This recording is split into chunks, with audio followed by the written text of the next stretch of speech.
This is Scott Eagles. I currently maintain the Vassal module for Advanced Tobruk System, known as VATS. It's a nice sounding name.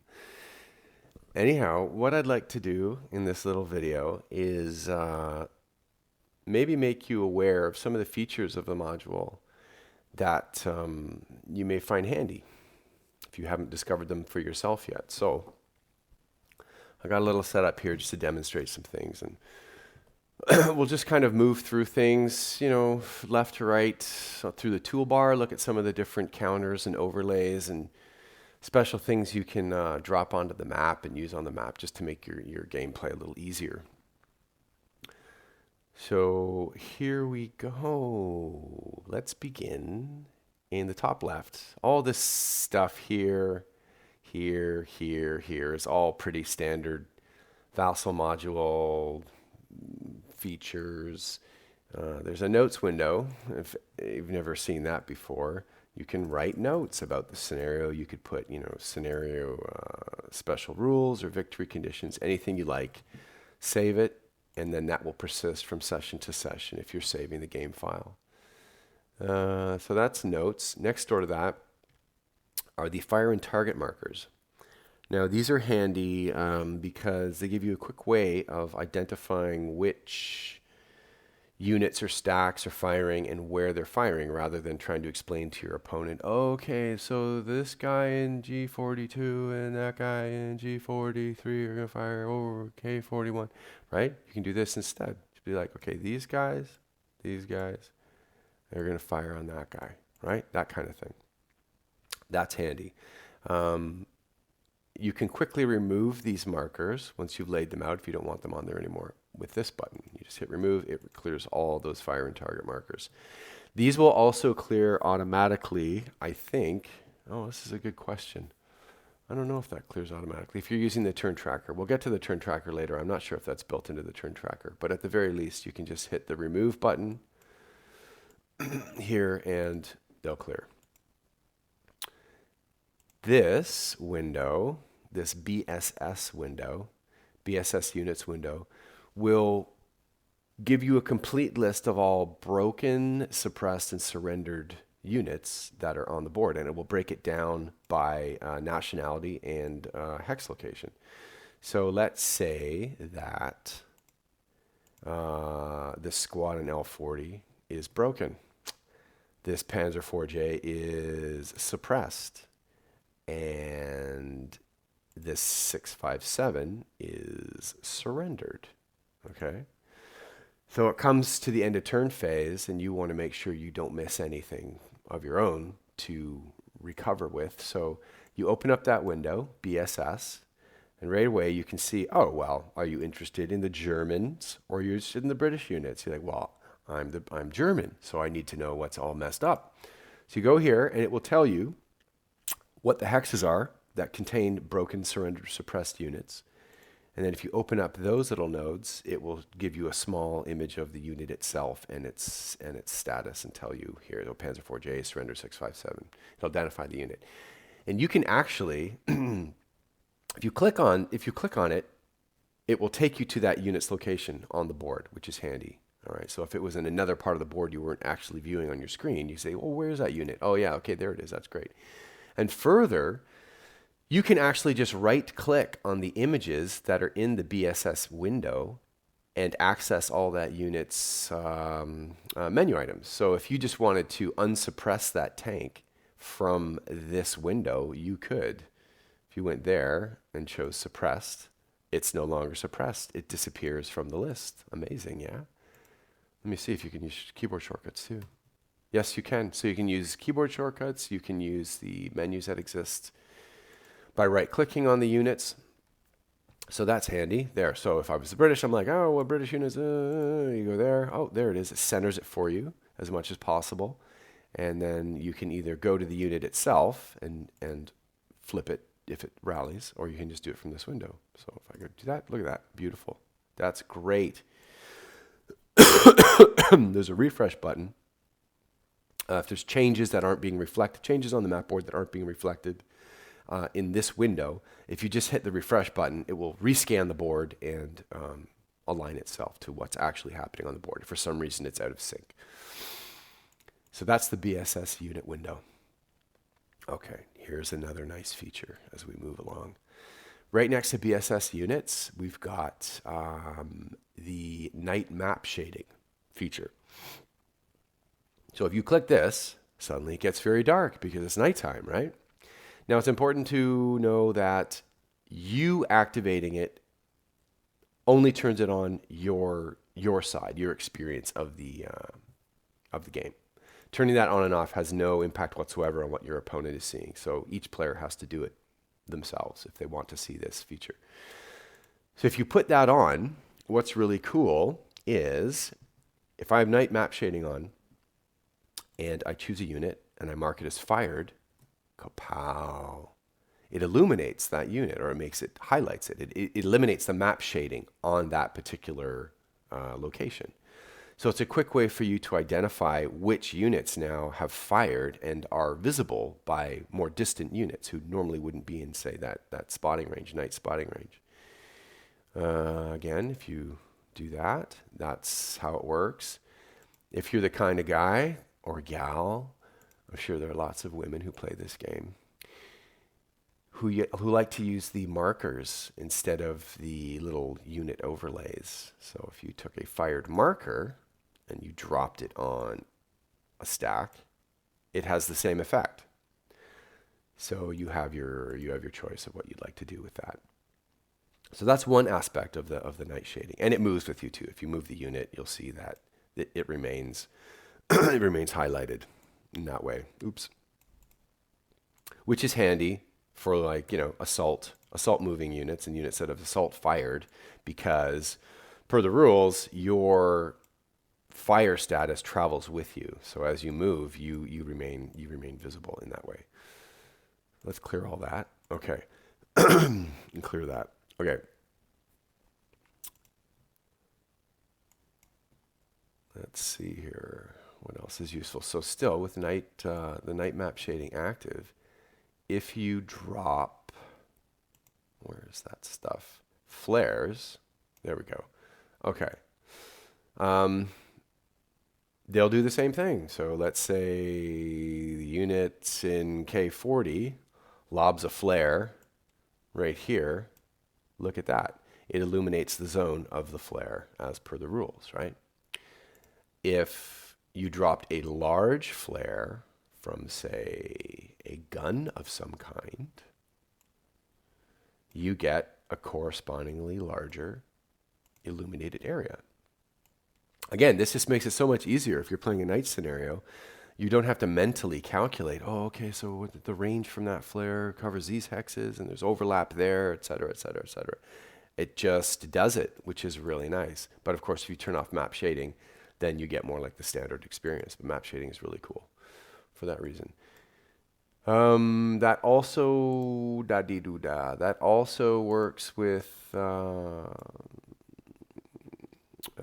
OBA fired illumination, which has an even wider range of effect, right? So if you start with a regular call for fire, say you're firing illumination rounds, you drop the OBA CFF counter, not the active one, just that one. And if you're fortunate enough to get it happening, you flip it to an FFE. Now you see there's its radius, right? Very nice. And once that's flipped to a call for fire at the end of the turn, you flip to call for fire active, it still maintains a smaller radius as per the rules. That's what OBA illumination does. Even when it flips to call for fire again, it still maintains a zone of illumination, we'll call it. Okay, pretty cool, eh? So let's get rid of these things. Get rid of you. Get rid of you. So that's night map shading. You should use it when you play your night scenarios. It makes it a lot easier. Okay, moving right along. We have 2 turn trackers. Now these are really convenient for a number of reasons. There's a turn tracker for the advanced to contact sequence of play, if that's what you're into. I know a lot of people aren't, but there is a tracker for that sequence of play if that's what you want to use. But since most people probably prefer this, the standard sequence of play, the impulse sequence of play, we'll look at that. So this will do multiple things for you. It will report the current turn and the current segment, which is handy. But as you advance it through the different segments, it will clear the relevant markers. And when you get to the end of the turn and you advance to the next turn, it will actually move the turn marker forward on the turn track. And we'll look at this scenario information window later, but it will automatically advance the turn marker all across. Very nice for you. So if we had some, let me see, I don't think it does much in the indirect fire segment. Fire and movement segment. See, everyone was fired. Everyone here, assault moved. We had some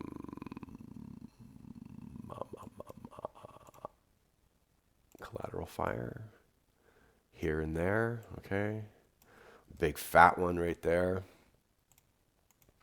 So that was the result of the fire and movement segment. And then we go to the close assault segment. You'll see, oh, it automatically clears all the collateral fire markers. And it same applies to grazing fire markers. If you happen to have any grazing fire markers on the board, it will clear those as well. End of turn segment. Oh, you know what we should do here? I'll back up because this is handy. Here, just to further show you what this will do for you if you trust it. If there's smoke on the board, let's say there was a large smoke counter, a flipped large smoke counter, a smoke 2, and a small smoke counter, or maybe a couple small smoke counters. Or even a flare. Okay. So close assault, I flip over to the end of turn segment. Look what that does. It clears all the flares. It clears all small smoke counters, smoke 2 counters, and it will flip existing smoke 1 counters to smoke 2 for you. And I also believe it reports all that. If you look into the chat window, you'll see, no, it doesn't report all that. Oh, you don't need to know. You just need to know the end result, right? It does everything it's supposed to do. Now, if you watch here, so if that was the end of turn 1, and we advance to turn 2, it's like, oh, look, see? Move to turn 2. It's great. It's great. Oh, and you know what else is really cool? If you have units that are winded,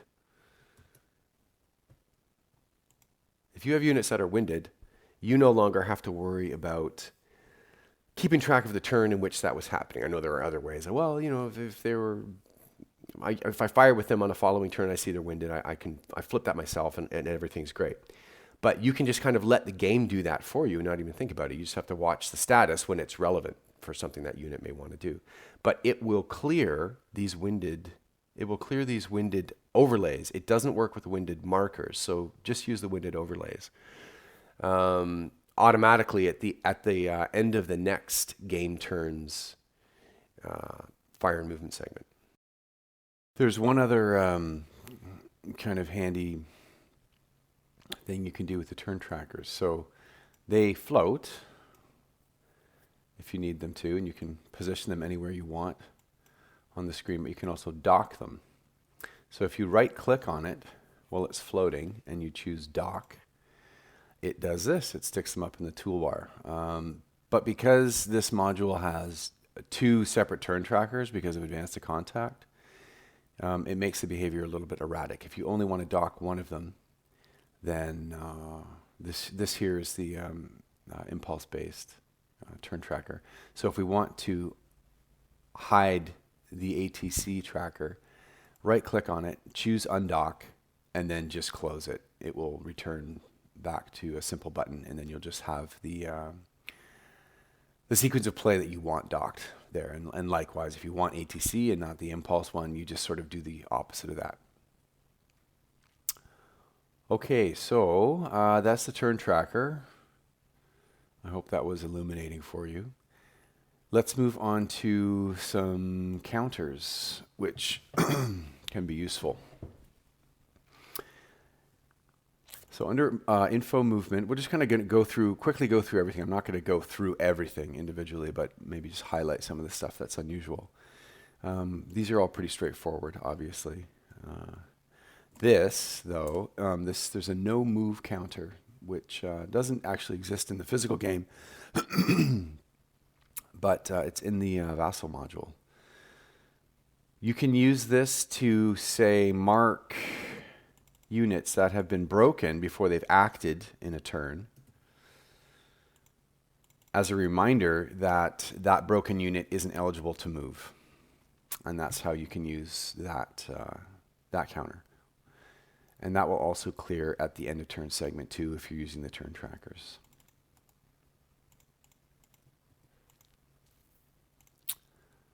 Let's see, what do we got here? Bot markers. Bot markers, you know, bot markers.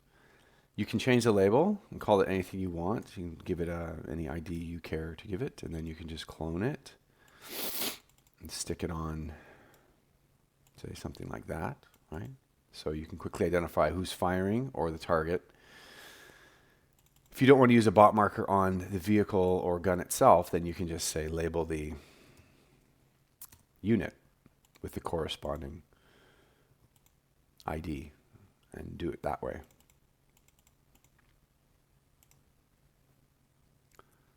What else is useful?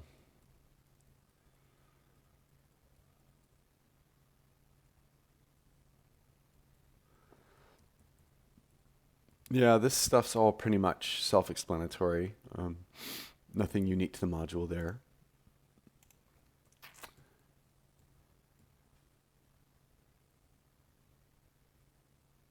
Oh, the hexside road counters can be used to indicate when a vehicle is on a hexside road rather than in the hex. So you take that, you say your Panzer IV here is on the road in E40. You could put that on top of it and rotate it to show what road, or what hex side, what side of the hex that it's on, that it's actually on the road.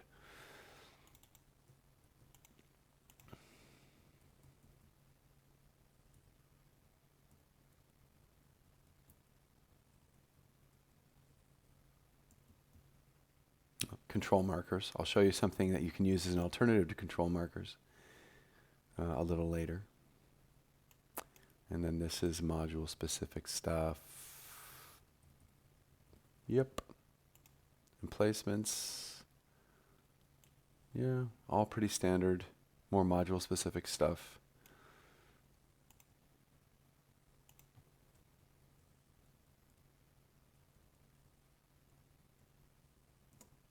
There are turret counters you can use if you prefer the look of that to the turret overlays that all the vehicles come equipped with.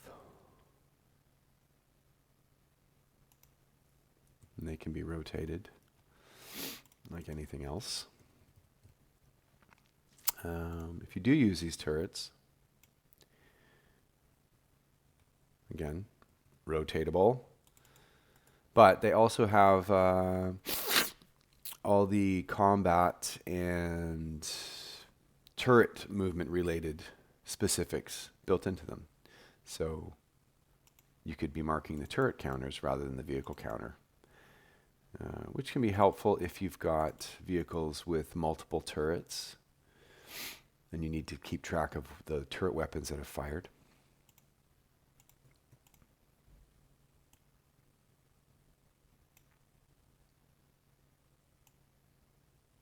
There are alternate rec counters for each nationality, which have been added to the module.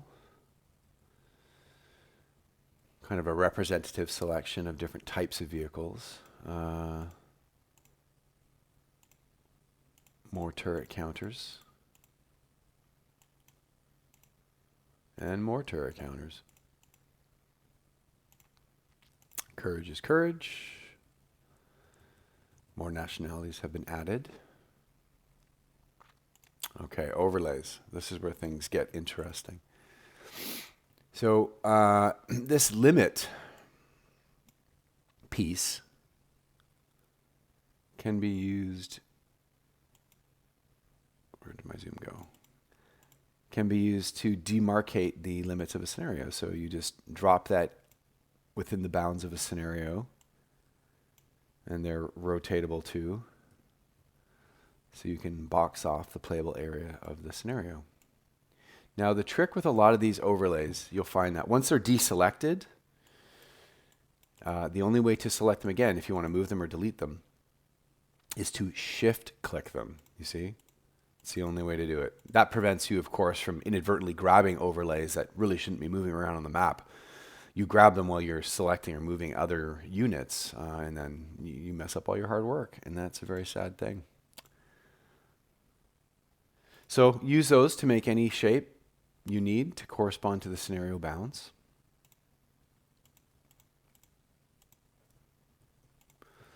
There's a compass overlay, which you can drop anywhere to indicate compass direction. I know there's a way to rotate that. Oh, control. Yeah, so north. Anyways, you get the idea, right? VP tracker is already built into the scenario info window here. And we'll get to that soon. Same with the escalation tracker. Phase line is a holdover from VATS 2. I'm not sure if anyone uses them, but you can use them in your planning, your operational planning. These pieces that are line red, line blue, line green, line yellow, line black, but that only look like dots or circles inside the piece window, the piece palette, you can use them to, instead of, say, using the limit, the dash line, you can use these to demarcate scenario limits. So you stick it somewhere, and then if you drag it, you'll start creating a colored line. And you can keep dragging it, wherever you need it to go. Again, once you deselect it, the only way to select it and modify the line is to shift click the, I don't know, let's call it the control nub. I like that. But they're also, you can give them labels. So if that's, say, oh, this is the British setup zone, well, call it that. And now you know what that line represents. And the notes themselves are rotatable.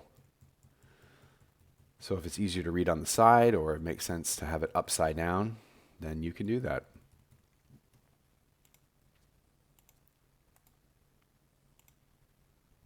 So those come in different colors. There's red, blue, green, yellow, and black. Now the alternate, I showed you that control marker, which you've probably seen before. But these are control overlays. I kind of like these. I think they look better. I think they look better than the control marker. Plus, being an overlay that will stay in place unless you shift click it, they're not as troublesome because you don't have to be manipulating that control marker every time you want to move a stack in or move a stack out, move a piece in, move a piece out. What I like to do with these, when a side has control of that hex or location, I'll drop it into a bottom corner of the hex, and you'll see why. Because the pieces themselves, these control overlays aren't stackable. Okay, so if I had a piece there, a counter there, I can still see who has control, right? It's clear. However, if I take this and say I drop it into the middle of the hex, it's fine while the hex is empty, but as soon as you move something in there, the control indicator gets covered, and because they don't stack with other pieces in the hex, there's no way of knowing that that control marker is underneath there unless you actually move all the pieces from the hex. So to me, it makes more sense to drop them in a corner where even if there's a vehicle in the hex, you'll have some indication that that's a controlled hex and the nationality who has that control. Again, to change them, to delete them, to flip them, to modify them in some way, you have to shift click them after you deselect them. And there's a whole range of nationalities in each. So Control P is a shortcut, or you can access it through the menu. You can just fly through here like so and choose the nationality that you need, or just grab it directly from the list. Some of these control markers only show up in the ads extensions that I've provided. But there's a whole range of nationality symbols that can be used, which is really nice. I think they look a lot better than the control markers. So that's the overlays. Label markers.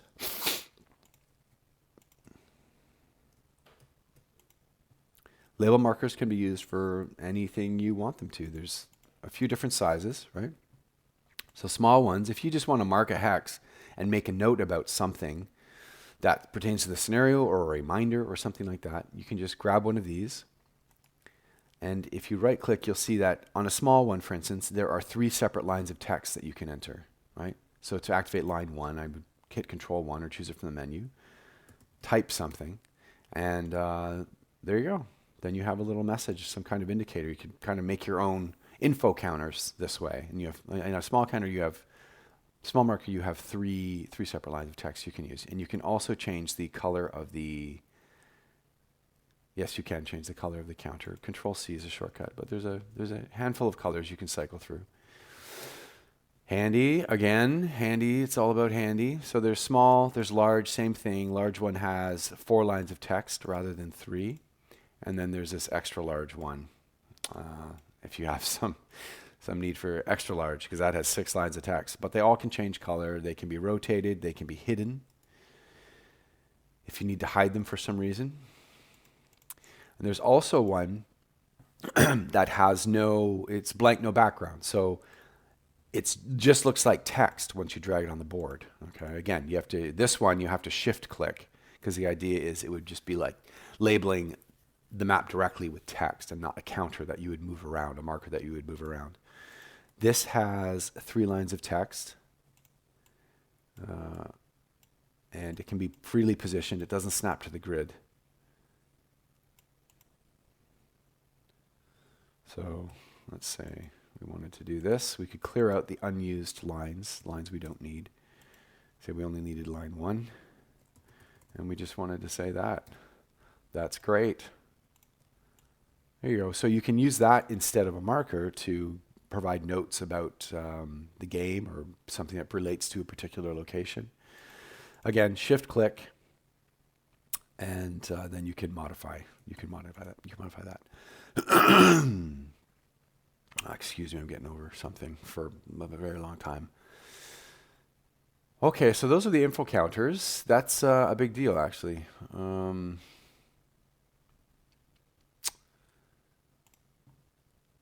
For units themselves, they operate pretty much as you'd expect. This is a version 3.16 of VATS.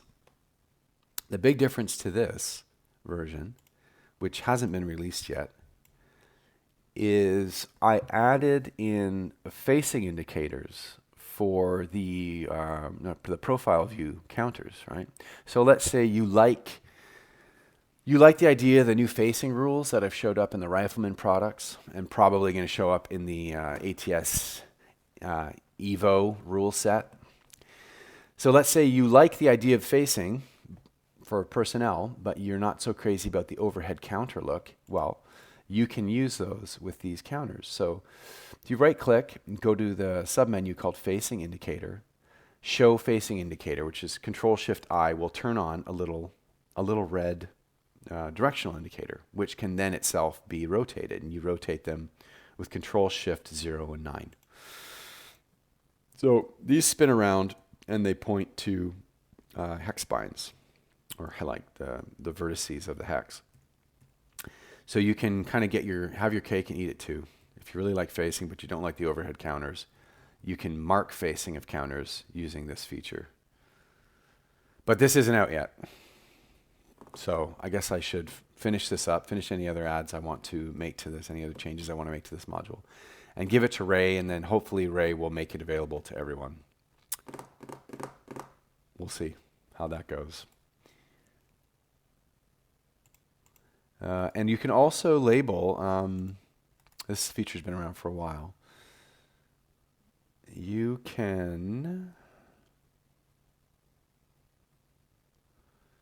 give counters themselves labels. So let's say for some reason the 657 was a combat engineer. You could just say mark it CE as a reminder that it's a combat engineer. 657s aren't typically, but let's say they were in this case. Again, well, I showed you the labels earlier with this tank, but it can also be useful. Let's say your vehicle has used its smoke candle. You can say no SC, for instance, as a reminder that that vehicle's got no smoke candles left. So the labels can be very handy, and that stuff will be, if you make any of these counters fog of war, any labeling you give to the counters will be concealed as well to your opponent. You can see it, but your opponent will only see the fog of war symbol, and there will be no other identifiers that are visible to the opponent. So you can label away to your heart's content. You're not going to give that piece away.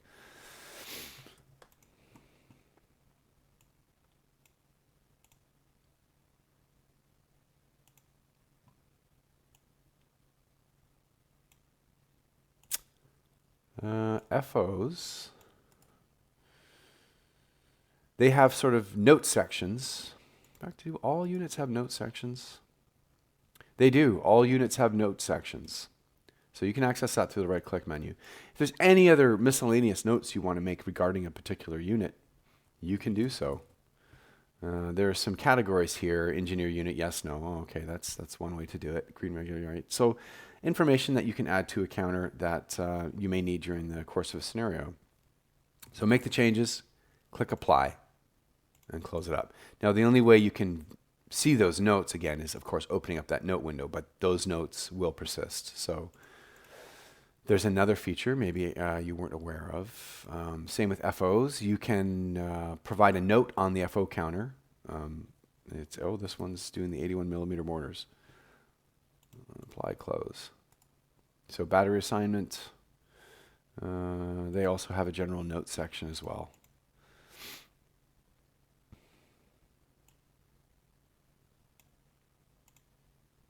Right, all kind of the same. More and more of the same.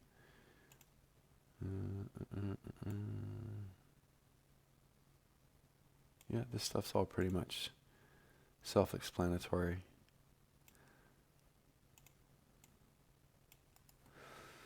Yep, same with... there's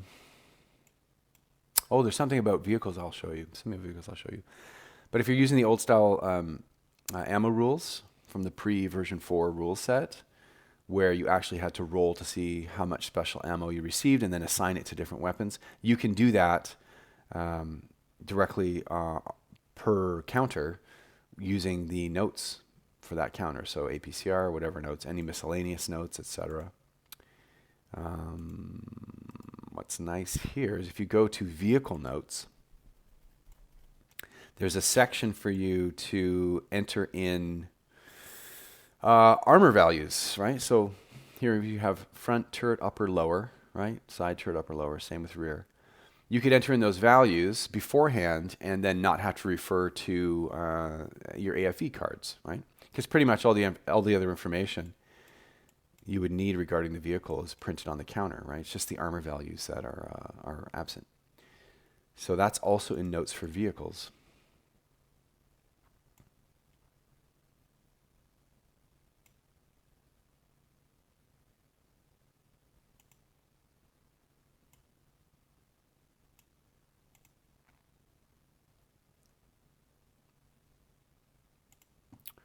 Same applies for aircraft.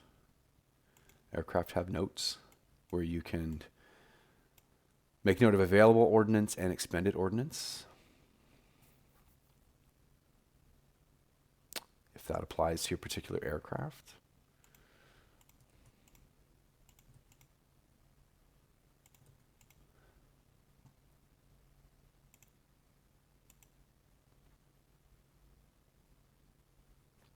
Okay, and there are, as I mentioned earlier, there are overhead counters that have been in the module now for, I don't know, at least one a previous version ago, these were added. So there's overhead counters, which you can rotate as needed.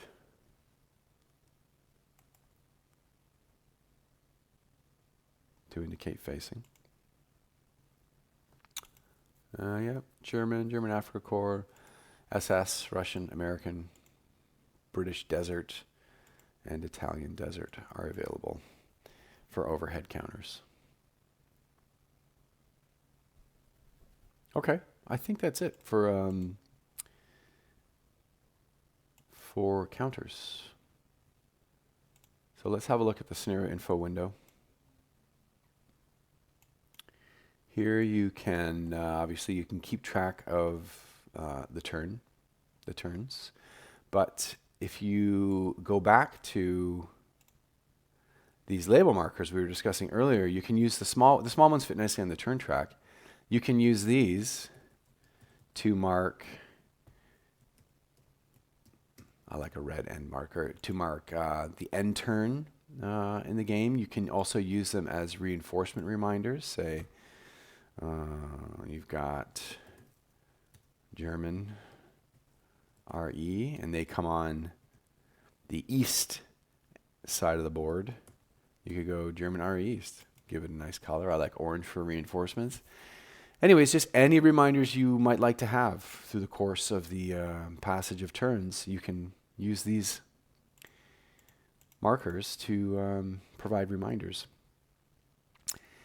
You can keep track of victory points here. Now you access you change these values from these series of buttons up at the top, right? So let's say Axis have gained 3 VPs. Click on the Axis VP button, make the change, hit enter, and that will report any changes you make to those values in the chat window.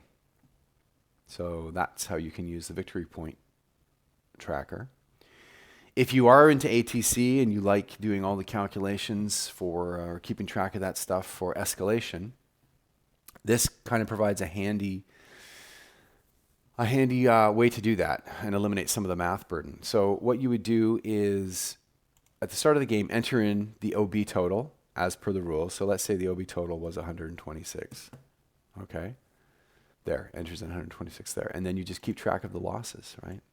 Say, oh, well, 15 points worth have been, on both sides, have been lost from the total. Then this provides you, this percent casualty will automatically calculate what casualty percentage you're at. So you need that value to know when to start checking, and also the chance of escalation actually occurring. So that will keep track of that for you automatically. And you just keep adding the losses as the losses occur. If you get up to 26, oh, now you're at 20%. So if you do like ATC, that's a really nice feature, a nice way to keep track of that without constantly having to do the math. Not that it's complicated math, but it's just something else you have to take care of, right? So that will take care of that for you. This is basically here, this is basically the same as the large blank counter, this blank no background counter with a few more lines added to it, I believe. Yep, with a few more lines added to it. You can use this to enter in any notes you want. You can enter it in SSR, Germans lose automatically because of Hitler or something. Right? So there you go. We'll outline it in white so that you can see it clearly against the background. You have 6 lines worth of information, and you can just go all the way across.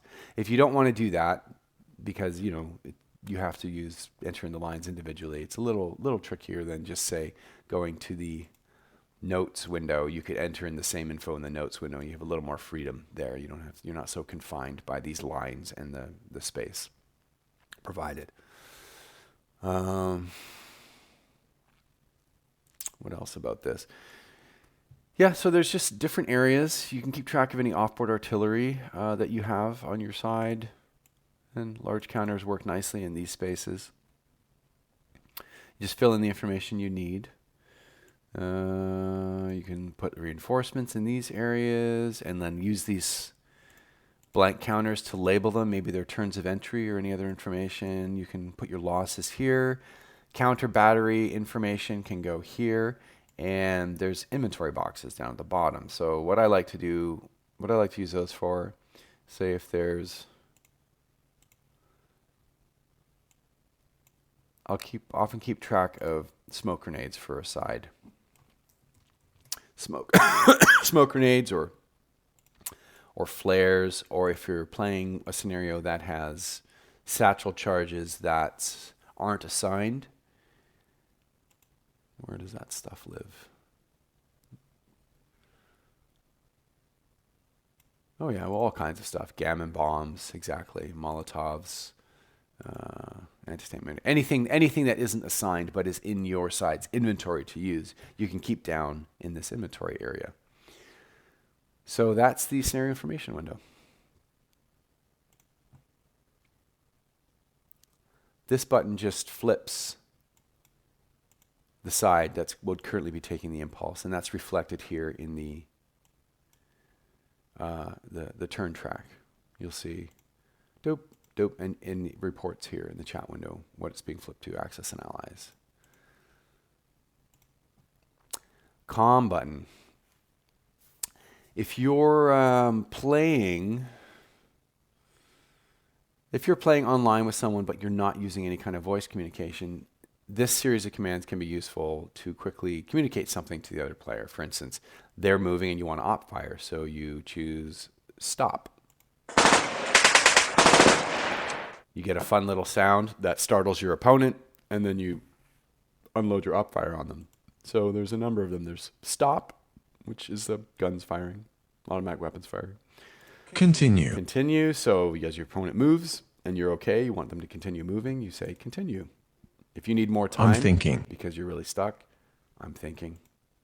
Through that. I'm thinking. Yeah. I'll pass. Also very handy. And then this is just fun. Right?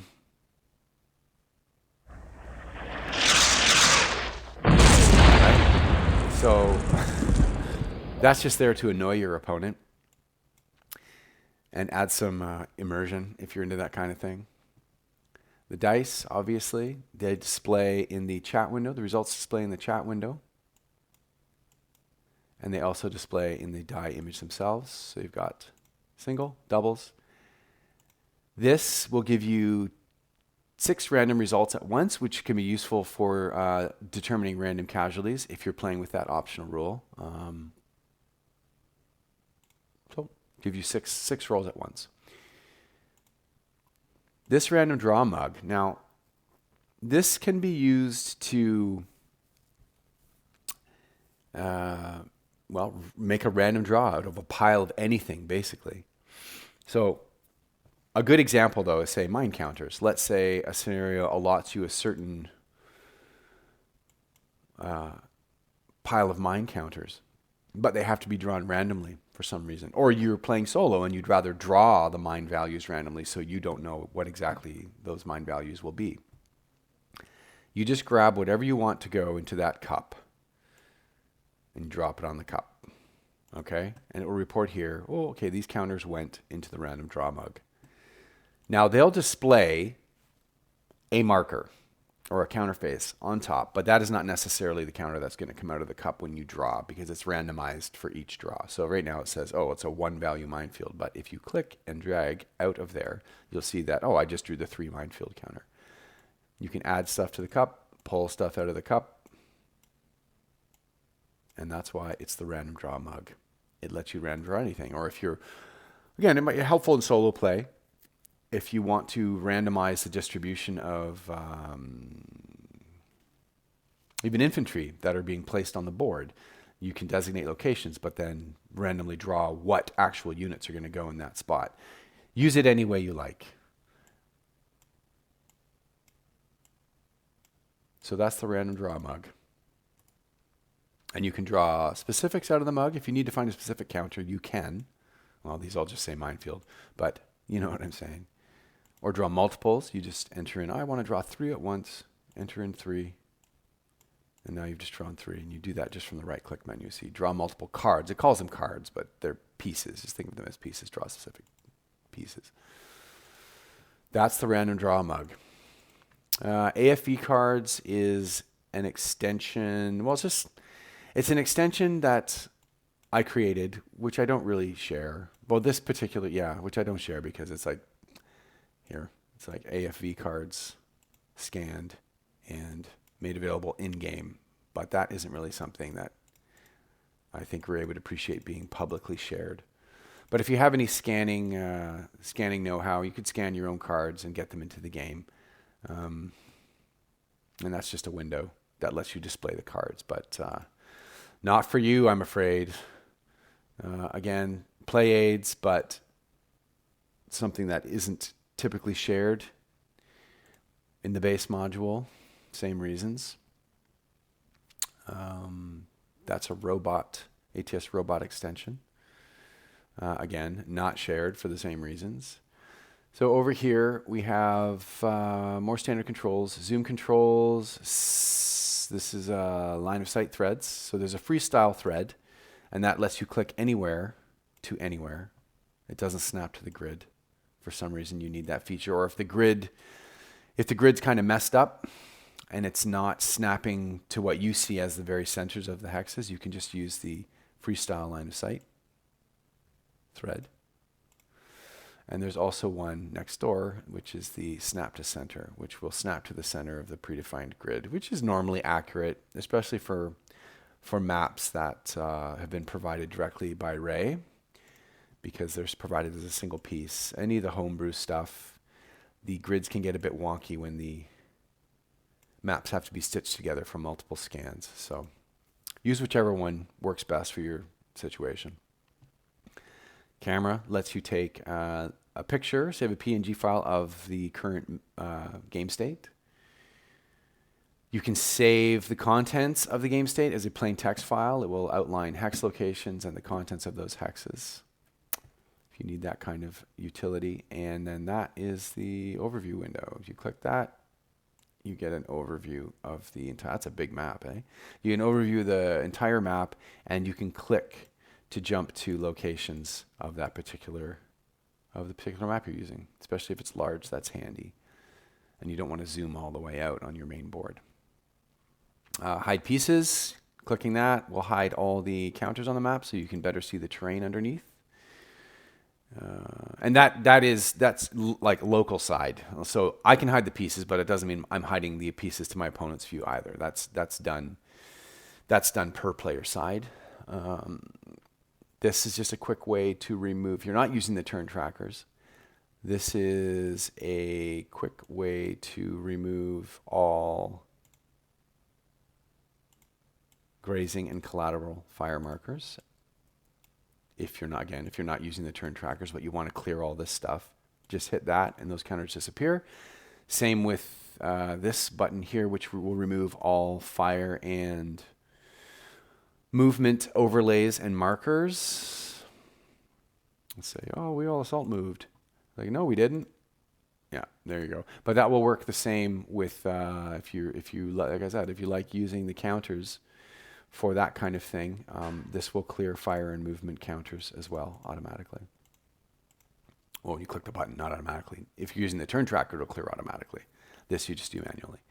And this button here, I think we covered this earlier, this will remove all the fire and target markers that you may have scattered around the board. Very nice. This button will clear all the moved indicators for counters. If you need those cleared for some reason, just hit that. It'll clear them automatically. Now this is like instant fog of war. Okay. I recently shared this on the Facebook group, so you may already know what it does, but it will fog of war all personnel and support weapons on a side. So let's say you're playing the Axis, you're playing the Germans, and you want a fog of war all your personnel, all your support weapons. You just go to there, hit Axis fog of war. You'll see that, yes, it is fog of war, and it will appear, these counters will appear completely fog of war to your opponent. Now, this isn't part of the rules. I just find that in my own games, I'll just do it as a matter of course at the end of every turn, just to add a little more mystery to the game, and no rules overhead, not even really in accord with the rules. In fact, breaks the rules when it comes to support weapons, because they have to meet certain criteria before they can be massed Fog of War. But I don't know. I just feel like it makes for a better game in the end with no rules overhead. So that extension's available. The link to that's available on the Facebook group. It's an access to my Google Drive, which contains all the kind of homebrew custom extensions I've done for this outside of the official stuff. All right. You know what? It looks like we've gone through everything. I think I've gone through everything that I wanted to show you. Hopefully there was at least one or two things that you weren't aware of that piqued your interest. You'll find useful in your own games, and that overall it improves your enjoyment and usage of this module, which I think is a pretty good module. I enjoy using it. I hope you all do too. Anyways, thanks for listening. I hope that didn't go on for too long, and we'll see you around here and there. Bye, guys.